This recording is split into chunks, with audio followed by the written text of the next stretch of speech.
Welcome. Thank you for joining us for this Facebook Live virtual media conference. I am John Kanoza, Clinton County Director of Public Health.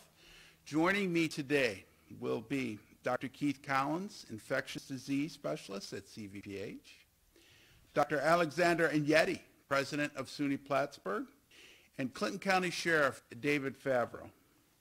We will each provide a brief update, and we'll then do our best to answer your questions after the updates.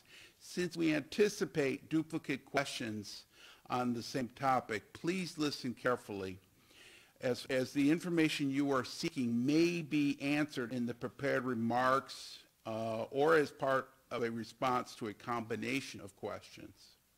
A closed caption recording of this session will be available on CCHD's YouTube channel later today. First, I'd like to give you some case numbers. As of this morning, we have 5 new cases. That's as of last night. 4 are SUNY Plattsburgh students, and 1 is an elementary school student in the Northeastern Clinton Central School District. We currently have 43 active cases that are in isolation for COVID-19 in Clinton County. Of those cases, 28 are associated with SUNY Plattsburgh, 11 are associated with Clinton Correctional Facility, and 4 are other community members. CVPH continues to provide a significant number of tests each day at the county building located at 213 Connecticut Road on the former Plattsburgh Air Force Base. Dr. Collins will talk more about the efforts and the current status of operations at CVPH. Over the past week, we have seen a significant rise in positive cases in our community. In response to this increase, we have expanded our incident command system, which includes multiple county departments such as public health, law enforcement, emergency services. This structure provides an opportunity for us to share skills and resources to address issues and needs that arise as efficiently and effectively as possible.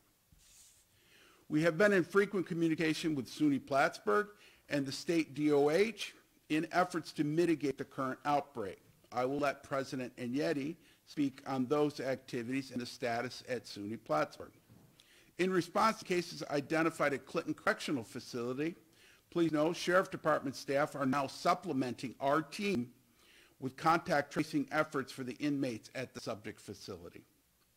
As you can realize, our isolation quarantine contact tracing team has been extremely busy identifying and notifying close contacts of our most recent cases, as well as regarding their potential exposures, as well as the daily monitoring of individuals on isolation and quarantine.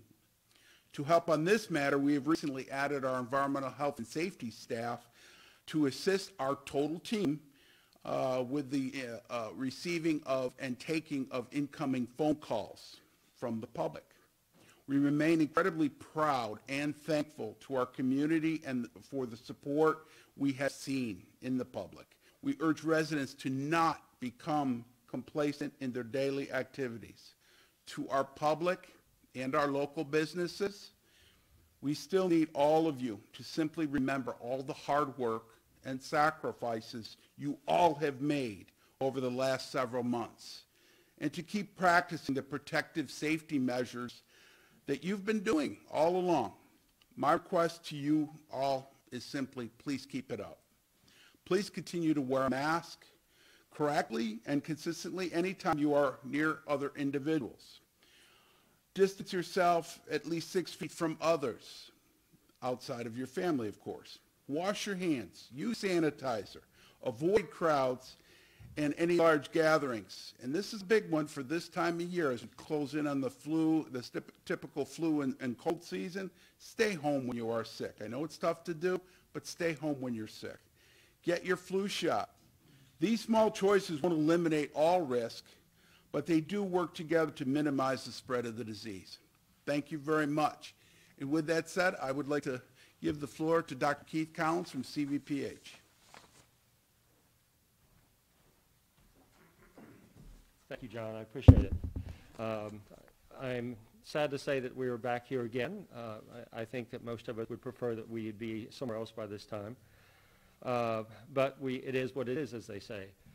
So I want to just echo what John just said about thanking everyone for doing their part in social distancing, wearing masks, doing hand hygiene. Those are still the things that we still have to do as a society, as a community. It's critically important as we go into the fall and winter that we keep this up.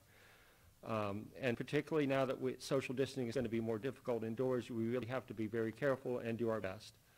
But briefly, to move into what's been going on at CVPH, I'll talk to you a little bit about that first.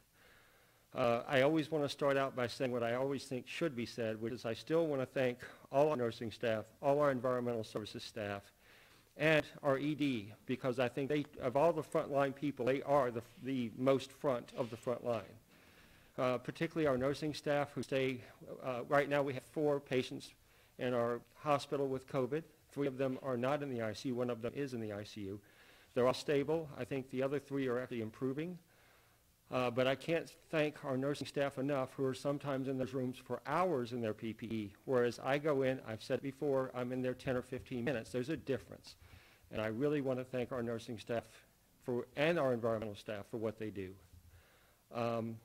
So I want to get into a little bit about what's happened for our own healthcare workers at our hospital, of what we're now trying to do to mitigate the potential for healthcare transmission.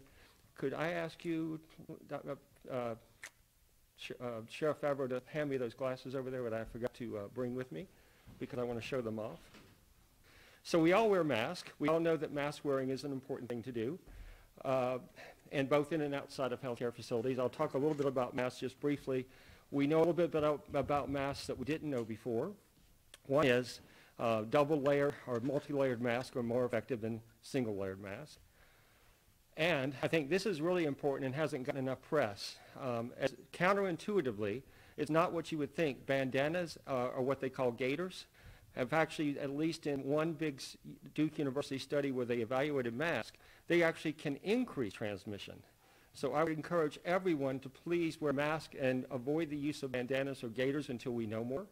I don't know if every single bandana or gaiter has that same problem, but at least at Duke, when they looked at these things, what happened is they went from bandanas and gaiters for reasons that aren't entirely clear, made big droplets into little droplets that just went further.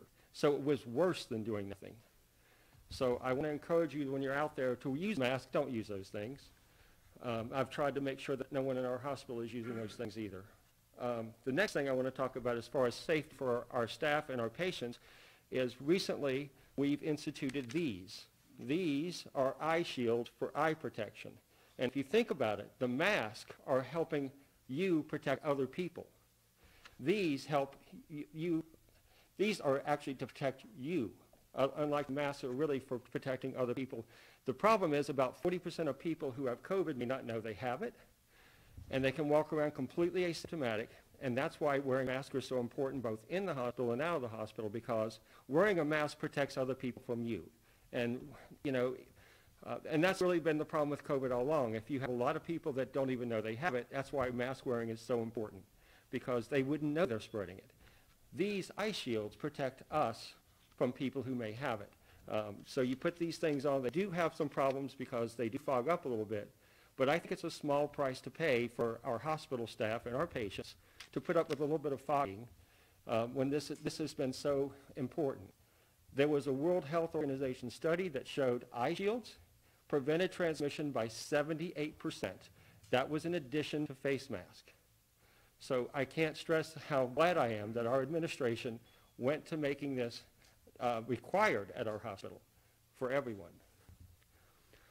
Okay, a couple of other things. As far as visitation, we all want to have our patients have visitors. We still are allowing that at CVPH because we're not to a point yet where we've had to close that back down. But what we are asking all the visitors to do is that they have to go through our screening process, and they also have to wear masks. And unlike what we were doing a few months ago, we are actually encouraging to keep wearing their mask even when they're in their loved ones' rooms. For the reasons that healthcare workers come in and out of the rooms, And we just, as we just mentioned, people can be asymptomatic, so wearing their mask, even when their loved one's room, is important. The other thing that we've asked our patients to do when they can and when they're able to do it is when they have healthcare workers, nurses, anyone coming in, and these are people even without COVID, we ask them to wear a mask while healthcare workers are in their room.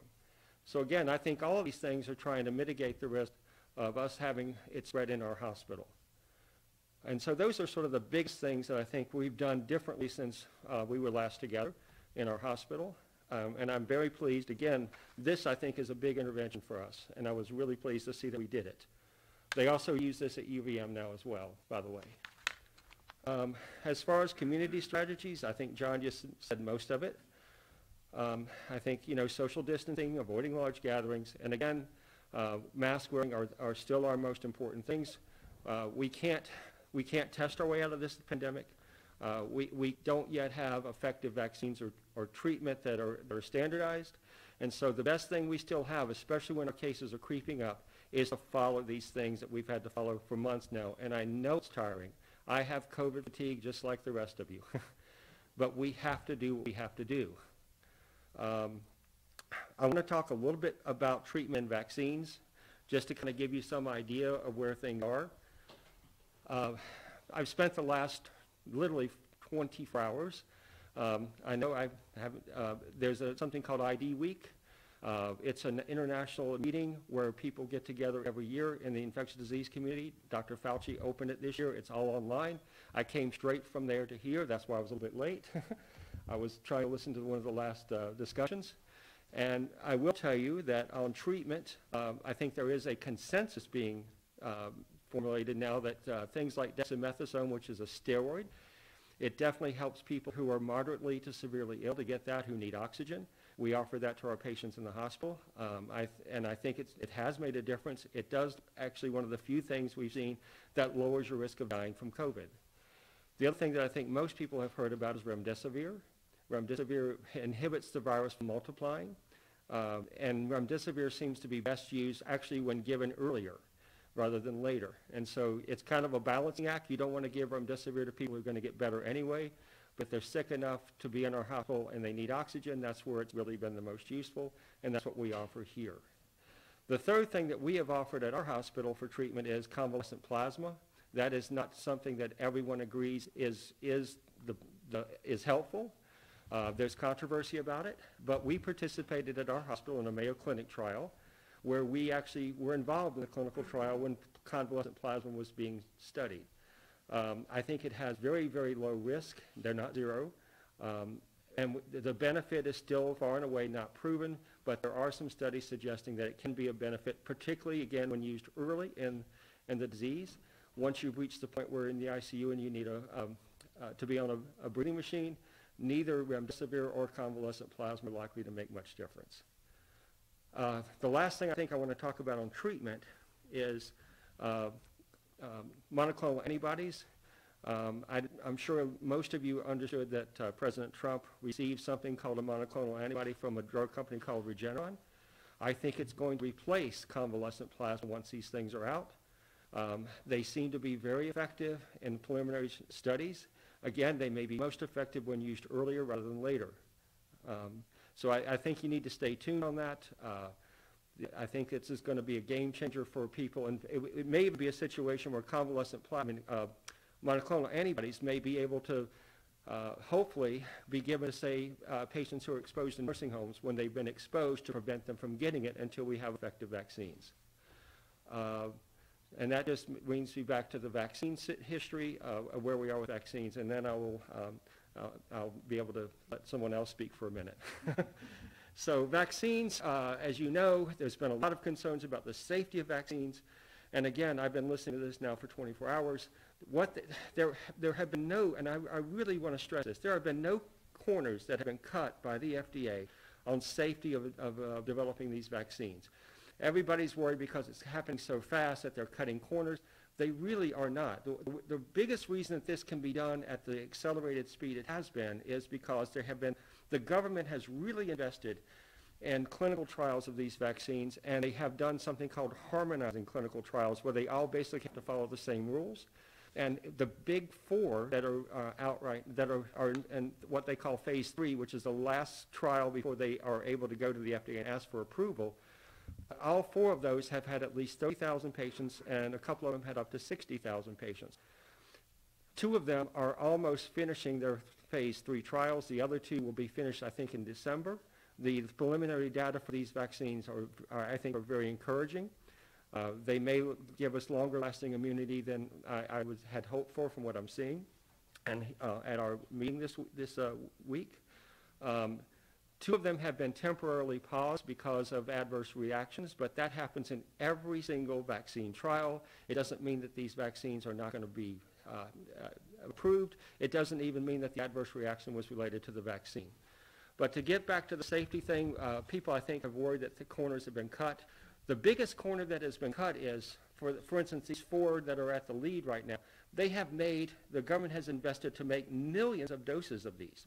They're already sitting warehoused, so that if they do work, we don't have to wait months to crank up so we can distribute these vaccines. They're sitting there waiting to go if they prove to be effective. That's where the time has been cut, not in the safety part. And there's going to be ongoing safety monitoring even after these vaccines are out. But I have seen nothing that tells me that these things they've cut corners on safety. And I'll be the first in line to get one of these when it gets released. Okay, I think that's all I wanted to say, and I'll sit down.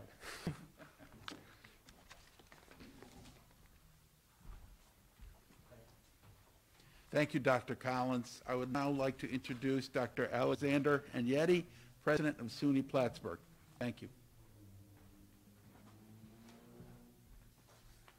Thank you, John, and thank you, Dr. Collins, for the update. First off, I want to say I want to give an overview of what's happening at SUNY Plattsburgh, but there's a few things I need to say up front in terms of a huge thank you to the work that's been going on here in the county and with respect to the county health department. We would not be having a successful response to the COVID on our campus if it weren't for the tremendous work of John Kanoza's team with our contact tracing and the efforts that are happening to essentially connect the cases that are occurring on campus. And I'll talk a bit about where we're seeing some common connections. Back in July, we created and finalized our restart plan. We've been following that restart plan since that point in time. We've had an anticipation of cases, and so in many ways, this is putting our plan to the test. I'll provide some data in a moment, but the important thing that I want to mention is that we have not changed our strategy with respect to the work that's been going on campus. And when we think about the data that's going on right now, as of last night, we had 25 cases reported to the community. 24 of those cases were students. We had one employee. At the moment, we have a total of 114 students that are in quarantine. 77 of those students are on campus, and 37 of those students are off campus. And with respect to isolation, we have 6 on-campus isolations, and we have 18 students that are isolating off campus. And we also have a staff member that's currently isolating off campus. There's been a question with respect to the capacity that we have for our isolation and quarantine. We are providing housing spaces on our campus for isolation and quarantine. We're currently using Banks Hall and Harrington Hall as exclusive isolation and quarantine spaces. Our housing department also identified a vacant floor in Adirondack as a place for quarantine as well. So at the moment, we have a total of 241 rooms on campus that are available for isolation and quarantine. And we continue to make adjustments on campus to increase that capacity. As a reference point, we typically have 2,200 students in our residence halls. We're sitting approximately right now with 1,600 students in the residence hall. So we have a certain level of flexibility and availability. With respect to quarantine, based on the limited contact, some of our students are able to stay in their existing rooms with restrictions. Contacts or the quarantines that are occurring off campus, they remain where they are. When it comes to mitigation pieces, I want to just reemphasize what we've heard already. Behavior will always be our best strategy at this point in the pandemic. And we instituted a cardinal pledge. It's designed to be easy to remember, but it emphasizes the points we've already made. Wear your face mask, social distance, practice good hand hygiene, avoid crowds and certainly parties and large gatherings. But most important, and we say this to all our employees and to our staff and to our students, if you're ill, if you're sick, stay home. Seek medical support. That will make it far, far less likely, if you happen to be ill, that you'll transmit or pass the virus on to someone else. Another component to this actual piece of our mitigation strategy, as the number of cases increased over the past week, we have stopped our fitness center activities. We have essentially eliminated or stopped any athletics activities that are happening on the campus. But we have ramped up our testing. And one of our strategies as well is to have a clear idea of the level of COVID that exists within the student population. So we are doing a process called surveillance pool testing. And it's a very straightforward process. We take saliva samples from 12 students using a Q-tip. We pool those samples into a single test tube. Those are run, and we're able to get an analysis back from the upstate medical facility run by the SUNY that provides information as to any one of those students who might be COVID positive. Upstate Medical reruns those samples. It's called a reflex test, and we're able to identify who that individual is in the pool. And as an example of how that works, we ran a pool test last week. We identified a student in that pool. Simultaneously on campus, we did a regular PCR COVID test. That same student identified. So there's fidelity and certainly a high level of corroboration between the pool testing work and the PCR work. And so we're very, very confident that this is a phenomenal tool. As of the past, essentially since yesterday, we've conducted 5,796 pool tests on our campus. And we're going to continue to do this for the remaining weeks that we're on campus. Yesterday and on Tuesday, we ran 1,436 pool tests. What makes those interesting is that they are all for off-campus residents for our campus community. And we'll be picking this up next week with a goal to bring the number of individuals per week up to 2,000 tests on campus. We're developing an exit strategy for when we approach Thanksgiving, and there'll be more details released of that to the community and how we'll be testing students as they exit the campus approaching Thanksgiving session. Campus will stop offering any in-person classes on November the 20th. We will have that orderly exit of students, including the testing.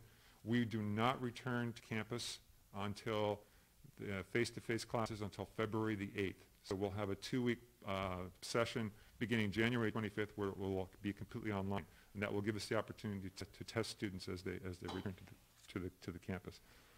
I just want to go back to a bit of the history of what happened this fall. We returned students to campus beginning August the 10th. We had 2 initial cases which went through isolation and quarantine with any contacts. And then we started classes on August the 25th. And we went 7 consecutive weeks without any issues. And that was a wonderful situation. And what we discovered in the early few weeks of the semester is that there were some gatherings. I took, I'll say, swift and firm action to affirm that we were very serious about controlling the virus, and we were not going to be able to support social gatherings. What we've done is, in our analysis of the data that's come in the last 2 weeks, is that we're seeing this as being what we would call proximate contacts. There was no party. There was no large social gathering. This is just regular, I would say, social interactions that are happening, I would say, not just within the SUNY Plattsburgh community, but throughout the entire community. And I think it returns to that piece. Behavior is our best strategy. Don't let your guard down, and certainly continue to wear your face masks and social distance. The last thing I want to mention to you is we have an incredible isolation and quarantine team on the campus. And I would be remiss not to call out Dr. Kathleen Camello, who's the director of our health center, Mr. Michael Carbella, who's in charge of our environmental health and safety, and our chief of police, Chief Pat Rasco. These 3 individuals are running point for the entire campus with respect to all of our IQ, all of our work with respect to the coordination of meals for students, I'll say creature comforts that students may need, and in the end, being able to provide the oversight and the coordination for our campus. And it's being done in coordination with John Kanoza's group, with the Department of Health. So at this point in time, that's a summary of the last several weeks that's been going on our campus and an idea of some of the planning that's in place as we move forward. So with that, I'll turn it over to John. Thanks, John. Thank you very much, President Enyedi. I would now like to turn the floor over to our last speaker, Sheriff David Favro.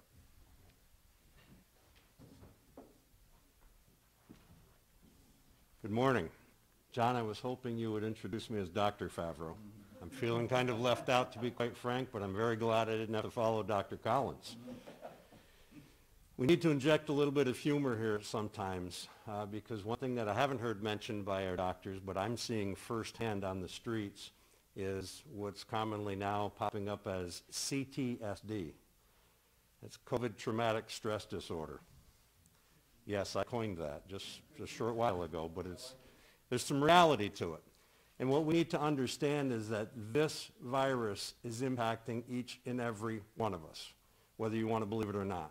Doesn't matter what your political affiliation, doesn't matter what your beliefs are about things that you're seeing nationally or what some people may be spewing about locally. The facts are simple. People are dying. People are getting sick. Our hospitals are getting overtasked. You see, I've had the opportunity of being impacted by COVID personally and professionally. I see it every day. I've had the privilege of working with the doctors that spoke earlier, working very closely with our health department and many other agencies. So I hear every single day the direct impact that COVID has on people. But I see the societal impact on the other side of it that they may not see in the hospitals or in the offices. People are acting differently. They're all impacted by it. Parents now are becoming educators. They're trying to keep up with an educational system that they're not familiar with. And as we all know, that's changed dramatically. Let's not leave out as our frontline heroes here. We're very quick to mention public responders and medical professionals. Our teachers. Our teachers are working in an unknown, and they're concerned. They're trying to maintain and enforce COVID safety for their students in addition to keeping up with curriculum requirements. That's quite a challenge. They bring those stresses home to their families, try and discuss them and try and diffuse them. At the end of the day, what I'm trying to say is we need to work together. I came today, instead of donning my police uniform with the gold badge and glitter saying that I'm the hand of enforcement, I came today saying I'm your neighbor, I'm your friend, I'm a brother, I'm a son, I'm a grandparent. We need to be able to work together as such, to be able to help each other, not just by donning our mask, by respecting social distance, washing our hands, sanitizing our work area, but we also need to respect each other to be able to communicate and support our neighbors, families, and friends. We will be successful, and we will get through these challenging times, but we need to be able to do it together as a team so that we can work together, we can help each other to get to that other side. In law enforcement, not just with my people, but I see the people that we interact with, whether it be complaints, whether it be traffic issues, auto accidents, everybody is on edge. And we're acknowledging that. We're doing our best, as all the other professionals are, to work with it and to deal with it. Although I'm here today imploring you to follow the safety rules, and regardless of your personal beliefs, to please don the mask, as mine continually slips down my face, so I do know the annoyance of these things. Please don your mask, respect the social distancing of other people, and make sure that we're conscientious about the sensitivity that people are feeling today with this virus. But also, please make no mistake that as your chief law enforcement officer in this county, if we have to enforce regulation and laws for non-believers, we will do that. There are mechanisms to do that. I'm not posing that as a threat to anyone. I'm promising that I took an oath to protect and serve all the residents and guests of Clinton County, and that's exactly what my team is going to do in conjunction with the partnerships that we have in all other agencies. So please, follow the compliance that has been requested of you. Be respectful and sensitive to your neighbors, your families, your friends, and your children's teachers, and to law enforcement and other professionals that you may have direct contact with. And most importantly, stay safe, stay healthy. Thank you.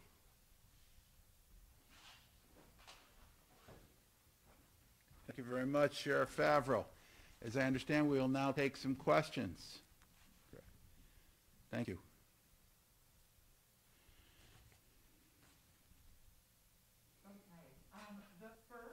question I will actually just answer really quickly. There was a question from somebody about a student in the Plattsburgh City School District. The question was based off from an email, a letter that was sent from the superintendent to families yesterday. Just to clarify, the letter addressed that a parent of a Plattsburgh City School District student tested positive, not a student. And in the letter addressed also just that that student is currently in quarantine. There was no other concern for any other teachers or students within the district. So I'll move on to the questions that we have received. So we have received numerous, both in advance as well as throughout the session as speakers were talking. One of the first ones that we had received earlier today, can you please explain why the number of cases reported by the New York State website is higher for Clinton County by several cases than our health department? Sure. The difference between Clinton County numbers and New York State numbers, my first knee-jerk answer on that is Clinton County numbers are Clinton counties. They are the most accurate and up-to-date.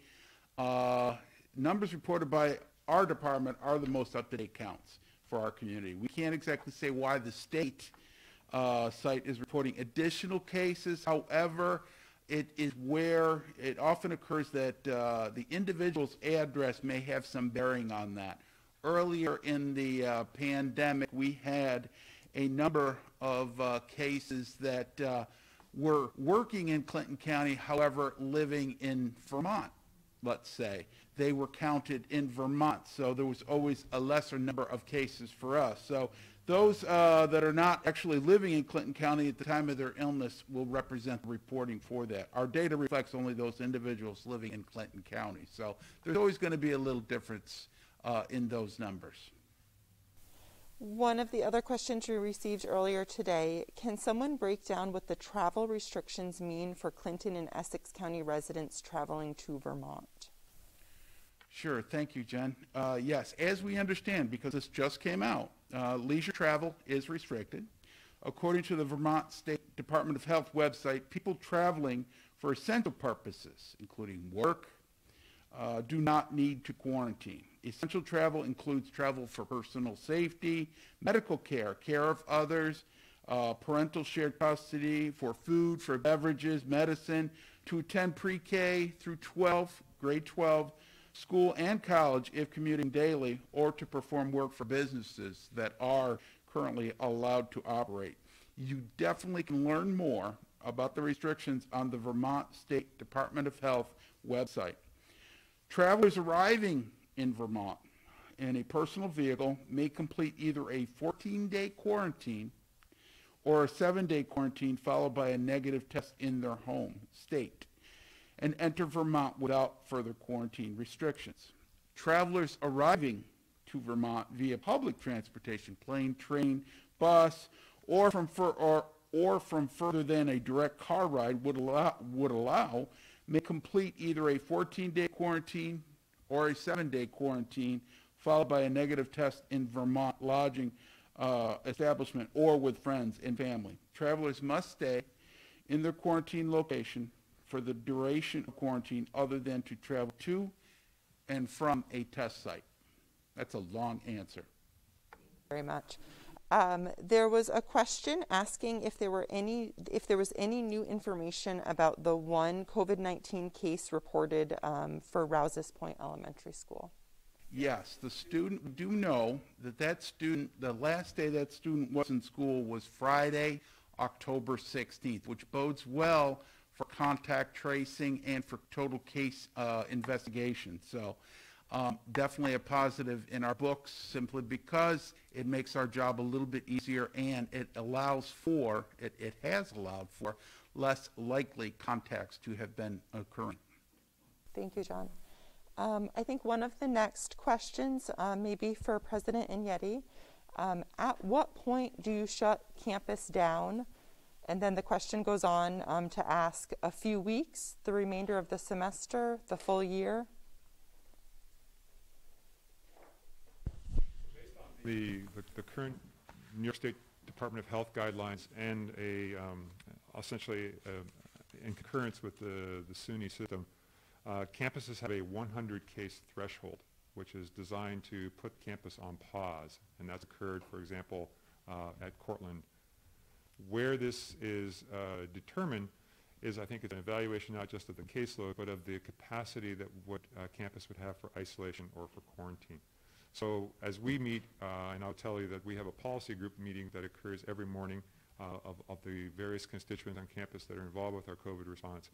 That's a discussion point, as well as, where are we with respect to reaching a number. Right now we sit, as of last evening, at 25 cases, so we're at 25% of that capacity. But that's the current status.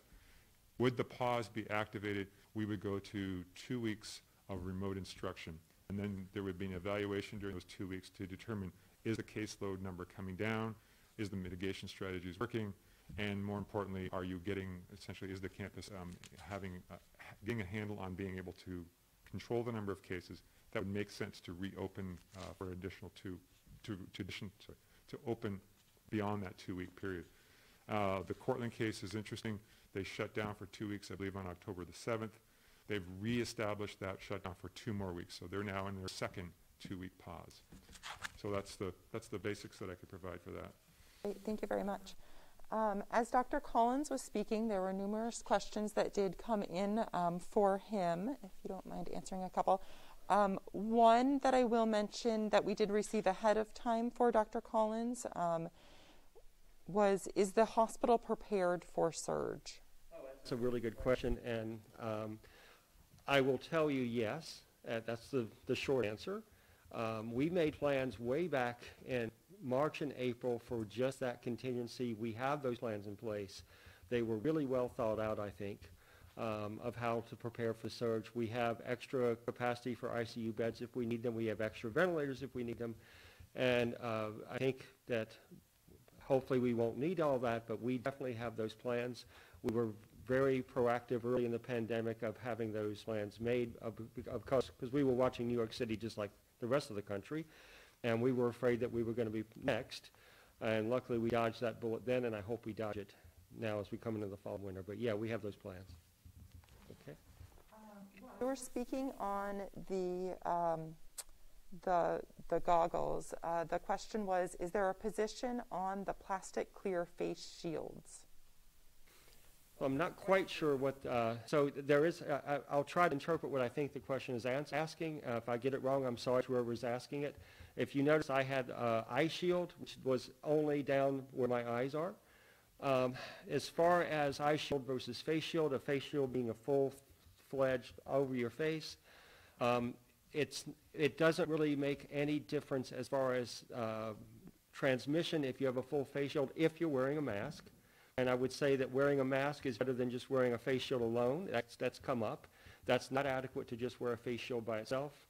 And the reason that you want to cover your eyes, I should have said this before, is that what really is happening is if someone has COVID and doesn't know it and you're in a room with them, then you have those droplets that can be in the air. And if you're wearing these eye protectors, those droplets are not going to get in your eye and into the mucous membranes. And that's why it's so important in the healthcare setting for us to be wearing these things. And so as long as your eyes are covered and you're wearing a mask, a full-fledged face shield doesn't add anything to just the eye protection. And I think it's a little harder to even use as a healthcare worker than just the eye shields. Okay, thank you. When you were discussing a vaccine, the question was, but will the vaccine adapt to the constant mutations of the virus? Again, that's a good question, and I think there's 2 parts to that I want to address. One is the vaccine does mutate, and that is certainly an issue, but thus far, every vaccine trial that we have seen so far that are in phase 3, and again, phase 3 is the point where they're finishing before they go to the FDA, and each of these trials, I told you there were 4, they have had 30,000 to up to 60,000 in each trial.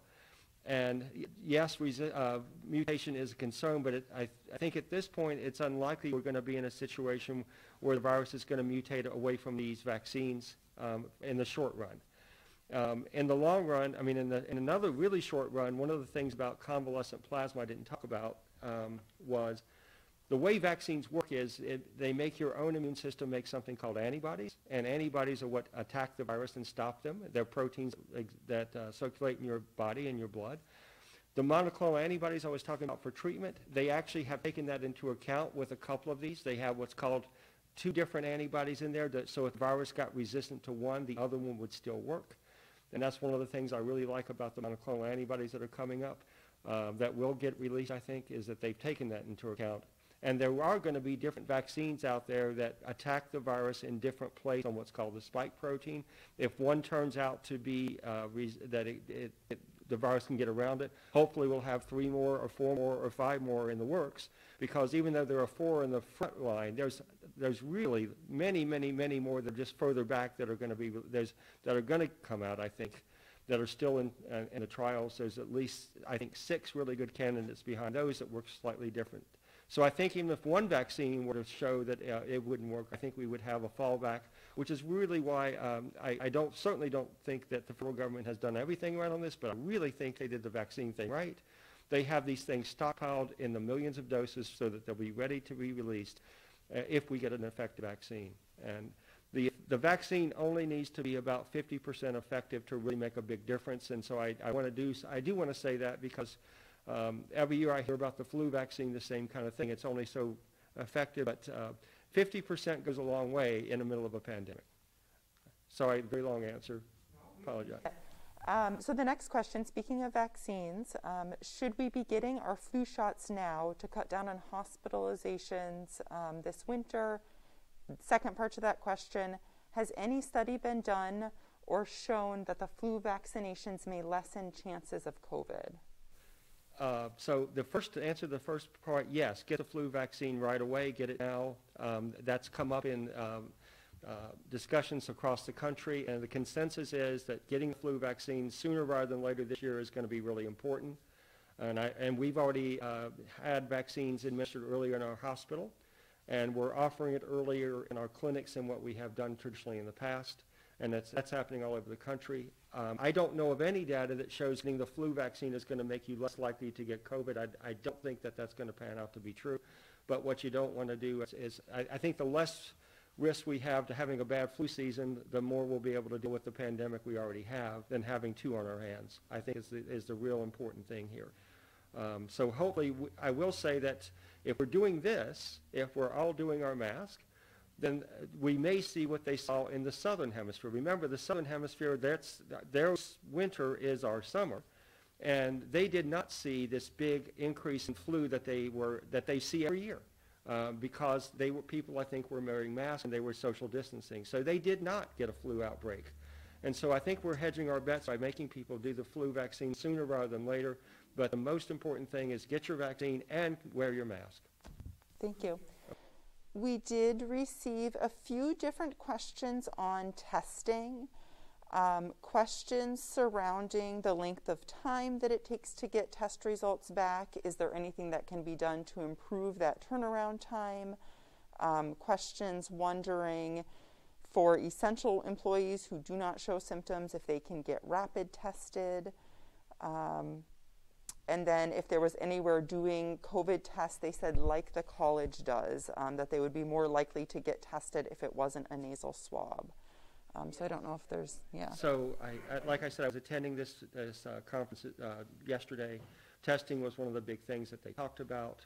We all agree that there's been too much lag time in a lot of places, including in our own community at times on testing.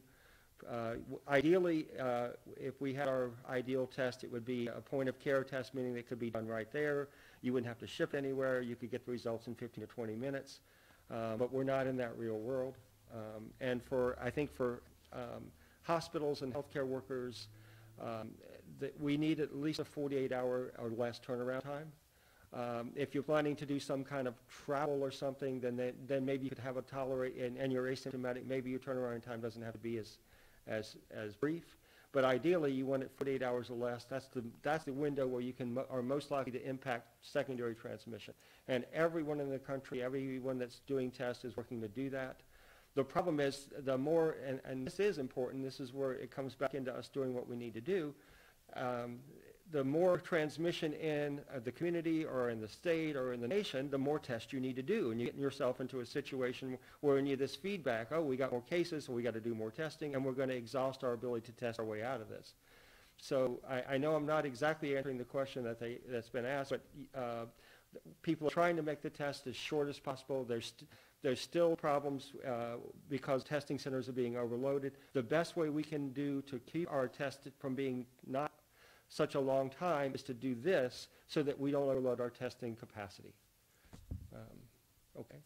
Thank you very much. Would it be correct to say that the issues we've seen with testing aren't necessarily limited to this area, that other areas have seen the same issues? Oh, absolutely. I think, in fact, we were one of the more luckier ones.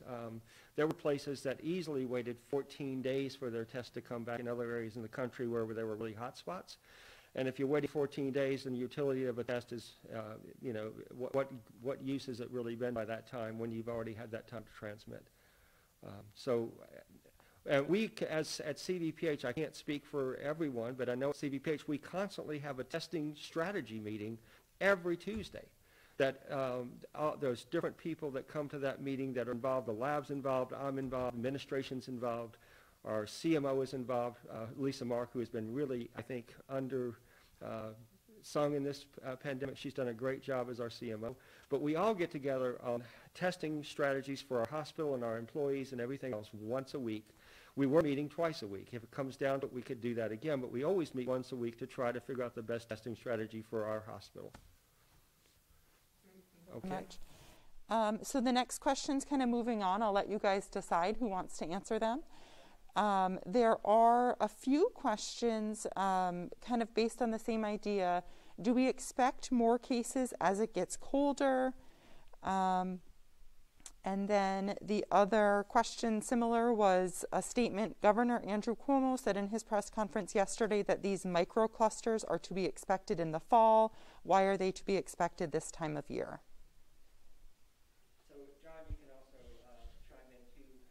I'm part of this because I think it overlaps both of our areas. So I think that the reason that we would expect more cases, and we're seeing it in the fall, is for the obvious reasons that when the fall comes, we are now more indoors. We are more, we can not social distance the same way we were doing it when we could be outdoors. Also, the virus favors lower temperatures. It's more conducive for the virus to be able to exist longer in cooler temperatures, kind of like a lot of respiratory viruses like the flu. And so it's sort of the convergence of cooler temperatures having to be indoors, more cooler temperatures favoring the virus. And I think the clustering I'll let you talk about, John. Thank you, Dr. Collins. Yeah, you may recall back when we had the county reopening in the late spring and early summer. That was accompanied by lower new cases per day. We were often seeing 1, 2, maybe 0 new cases per day. The seasonality of that is very important to recognize. There were more people outside inherently social distancing than there are now and will be upcoming into the colder months. So, you know, with congregate living, that is always our biggest concern, whether it be schools, whether it be the college, SUNY Plattsburgh, Clinton Community College classrooms, as well as senior homes. These are our biggest focus areas of concern working into the future simply because they have the potential for higher infection rates, simply because more people are living in the same building, perhaps cohabitating in the same rooms, classes, learning. So these are our biggest concerns that we have moving forward, and I think that's one of the few, or I should say a couple of the few reasons that we're seeing more now than we did back in the summer. We had a very good summer. I'm very happy with our summer. We had a good early fall. So what we're seeing right now, it will be a continued likelihood we will see spikes. We will improve from where we are now, and I think we're already seeing that. From Monday, when we had, I believe, 18 cases. Yesterday, I think we had 4 or 5, and today we're seeing 5. So we're definitely lower than we're seeing an improvement already. We will continue to see these into the future as we work through the end of the fall and into the winter. So, thank you very much. I think the next question was asked when Sheriff Favro was speaking. A question about the rallies that are occurring every weekend and people not wearing masks at those rallies.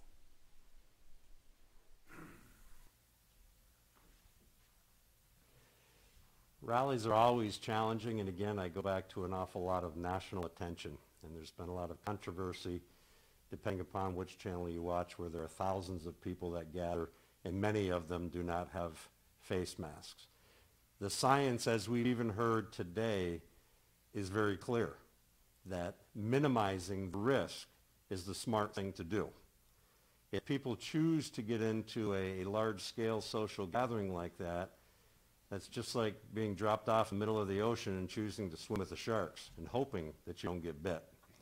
It's the same type of thing that you're going to see here. Now, the trick question comes in, what are the laws? Are we going to go out and we're going to arrest people that may be involved in social gatherings? We have made many attempts, and we've actually stopped several large-scale gatherings. There seems to be this misnomer that there is some type of exception if it's a political rally or you're supporting a candidate. I have not found any regulation that gives an exclusion in New York State for the gathering of more than 50 people. We've received several calls for different rallies, if you want to call it, up on Route 3, particularly in the town of Plattsburgh, wherein people are gathering in large scales. However, we have responded, we have checked. It's been upper 30s, as high as I believe 40 or 42 people. We haven't actually encountered those where there are more than 50 people. There were a couple of rallies over on the base, the same type of outcome. I can recall one, and John maybe more, but I can recall one incident where, and we're still working on that, where there were more than 50 people that gathered. There are legal avenues for that, but as I stated earlier, given the current times and what we're all facing, that's not the best approach. The smartest thing to do is follow the science, avoid the large crowds, and wear the masks. Hopefully, again, that was a long answer, but hopefully that gets you to the point. Thank you very much. There was another question. There were a few questions about Clinton Correctional Facility. Just wondering if there are any updates on Clinton Correctional Facility or what's happening there.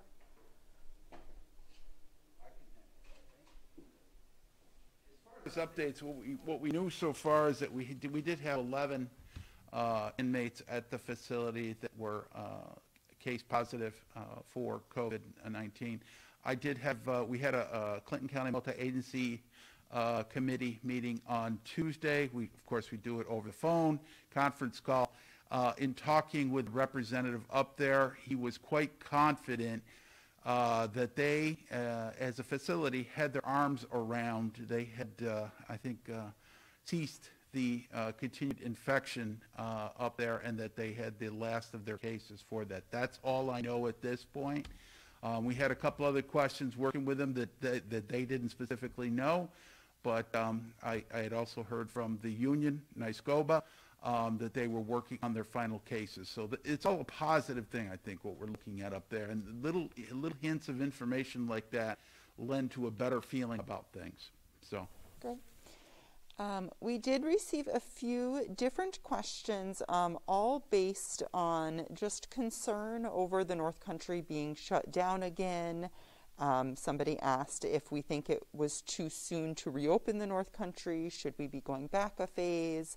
How bad does it have to get in the North Country for Governor Cuomo to shut us down?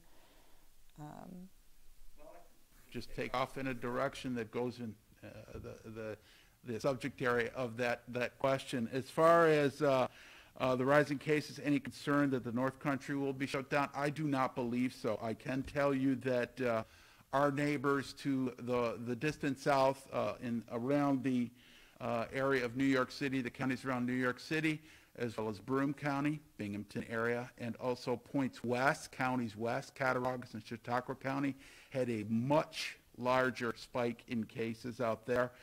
A lot of these locations are currently under what's called the yellow cluster alert. So they're buttoning down the hatches a little bit more, trying to limit potential classes. Classes are going to be closed for a couple of weeks, things like that. But I don't think we're even close to that yet, quite frankly. That's my opinion based on the sheer numbers that we have, and also the speed of our contact tracing that is occurring daily. So as far as the surge, do you think it was too soon to open? Not at all. That's an absolute no, simply because our openings were followed by very good months of very low new case per day numbers. So absolutely not. Thank you. I think that is all for our questions today. I guess I just don't know if anybody wants to add another comment or if we are all set. Thank you, Dr. Collins. Thank you, Jen. Thank you. Just one final thing about the shutdown. What John just said, I think, really does apply. But I just want to let people know that there are some guidelines on. First of all, I think shutdown is sort of a nebulous concept. I understand where people are using it, but to give you some idea of how it's approached is, for instance, when there's very low transmission and we can contract trace people, there's no reason to even think about a shutdown. When we get to a point, and it's in different levels, so then the next level is where you have enough transmission in your community, but you can't trace everybody back to where they are. That raises concern. That shouldn't get you into a shutdown. The place where you really have to worry about that again is when you have truly widespread transmission all over the place, where you can't figure out who's who and who's got it and who doesn't. And that's where you get into that desperation where you just have to put your brakes on and say, okay, to stop this from getting any worse, everybody has to go and back to where we were in March, and hopefully we will not get there. And again, I can't stress it enough. The best way to stop us from getting to that point where we have widespread transmission is to do what we need to do. And with that, I'll get off my soapbox, literally. All right. Thank you again, Dr. Collins. Much appreciate your detailed answers. The public likes to hear that. I was just mentioned to me to reiterate the testing that we have occurring on behalf of the county. We have a building out there, a beautiful building where you can do drive-through testing in that building. It's at 213 Connecticut Road. It's free testing, open to the public. You can come there with a doctor's order or not. You don't need a doctor's order to have that testing. And that testing is currently being operated by CVPH. They're doing a brilliant job out there. They're testing anywhere from, typically weekends are a little bit slow, 30, 50 people, but during the week, 110, 150, 160 people, they're running through that testing facility. So I encourage any of you who would like that testing, by all means. And with that, in closing, I would like to say a big thanks. I thank the public for everybody wearing face masks and social distancing. Please stay home when you're sick, because we're getting to that time of year when colds and flus start coming around. Definitely get your flu shot. But I also want to thank all of our great partners, whether they be from Clinton County, other agencies like the sheriff and emergency services, legislative office, but also to our great partners at CVPH. Thank you again, Dr. Collins, as well as SUNY Plattsburgh. There are so many contacts we have up there that we talk to on a weekly, daily basis. I can't thank them all enough. So again, thank you to all our partners, and thanks again to the public. Stay safe, be aware, and hang in there. We're getting there. We are truly getting there. Thank you, everybody. Thanks for joining us today. A recording of this media conference will be posted to CCHD's YouTube channel later today, as I believe. Is that correct? Yes. I just wanted to make sure of that. Thank you, everybody. Take care. Be safe.